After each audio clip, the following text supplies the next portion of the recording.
today's video mga kamats no. So another voice over na pagtani kay nga no saba man kayo ang mga sakinan nga nakagagi ang highway mga kamats no.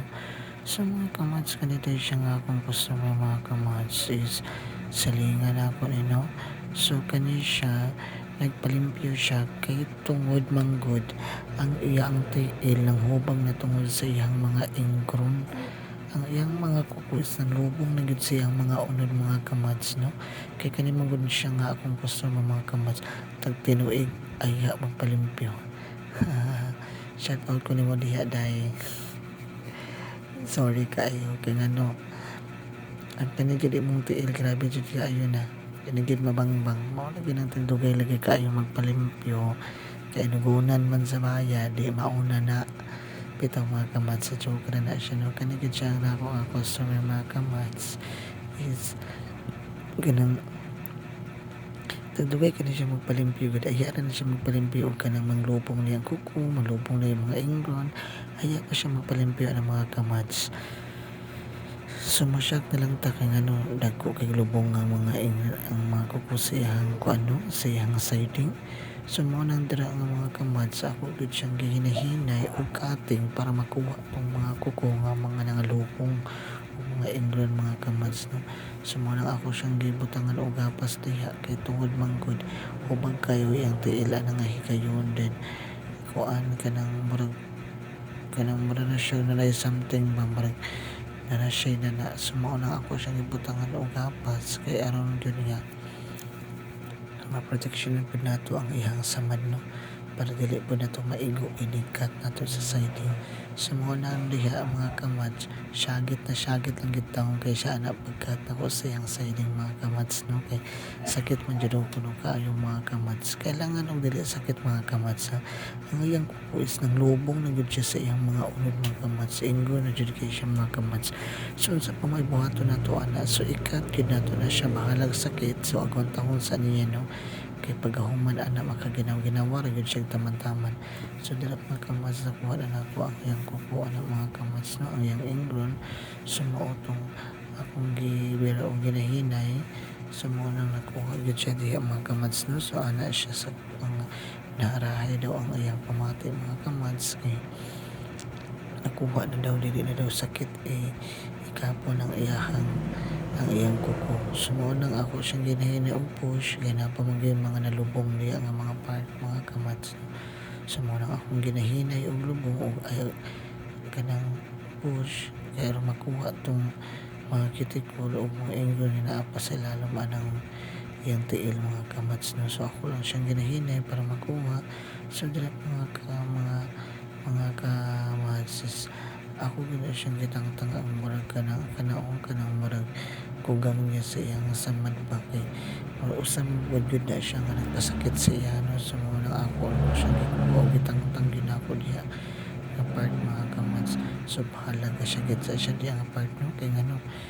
sa mo gid nato kakanimo ko diyang kuko grabe naman jud kayo kalubong o magitay laing choice nga makuha na kundi katingan gyud nato ng siding niya no para makaginawa ang iyang tiil para pag nga makiyos na niya ang iyang hubang kay kani gid iyang tiil grabe na jud kay ni kadugay murag last nga nagpalimpyo na siya na ako mga kamats is last 2024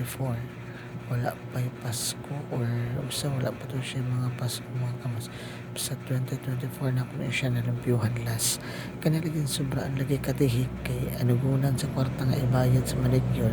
di tanawa ang mga kuko ng lubong na di karon aya pa siya niingon ako nga tagpila daw kuno ka semana palimpyuhan ang tiil. So ako siyang giingan kani sa case mo ang kuko kinahanglan gini siya o kanang twice a month or every 15 days kini mo na siya palimpyuhan kay kani man gud imong mga kuko kanang pa-curve ang iyang tubo no pailalom ang iyang tubo. So maunang kinahanglan every 15 days magpalimpyo ka kay para maanam-anam mo kuha ang mga ingron ani niya para dili gyud malubong ang mga kuko. So muna kung gitubag sa mga kamats no. So ato kung gikuan pud ang taong kay luoy ang taong kaayo maglakaw nga na mga kamats no ay hubag ko iyang tiil sulod po kayo tanaw sa mga tong ganina paghuman gyud namo ang paghuman gyud akong lugit anang dapitan mga kamats no so nakaginaw-ginawa gyud ang taon daw siya matod pa niya nigaan daw kuno iyang tiil mura daw siya naibtan og tunok-no kay ang iya kuno tiil sa wala pa malipyuhan sakit kuno kay gikapon o sakit kuno ilakaw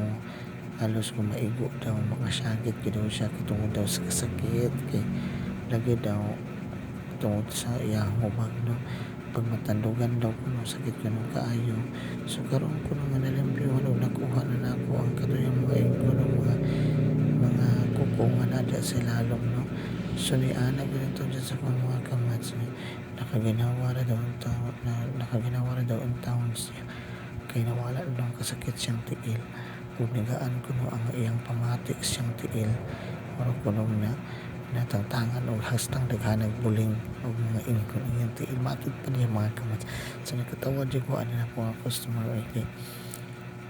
asan kayo pala chika mo ba na akong customer pero bahala sige sagit mga kamats ito mo sa kasakit alam ko agwanta ka tinayuan na nimo wala kinaanak ko siya sige magtahon lagi daw kuno niya para lang daw kuno mga nga maulian na iyang tiil sumuotol gid ang taon mga kamats sa sabi taong kinakukuan siya kita kukinangalubong siya mga kukuan pati galit itong isa niya ka sa kuan ka na sa right side niya nga kuko mga kamats kato iyang isa ka tiil wala lang na akong na-videohan gabi po ito nagkan po dyan kayo ingrid og dry skin mga kamats grabe ako nakuha even ang gagmay nga mga kuya mo niya kato iyang kumagko wala lang gina ako mag-video kay tungod magod ka mga kamats namin sa highway ana sa kalsada naglimpyo no so maunang wala gina ko siya nakuha ng video ato nga tayo mga kamats so bitang mga kamats na so dili lang tama na akong voice over mga kamats kapag hasta na yung taas ang taong mga kamats kapoy kayo og voice over mga kamats maglibog tag kung saan isulod ito isulti mga kamats na so salamat kayo sa pagtanaw sa akong mga video padayon lang mo bye bye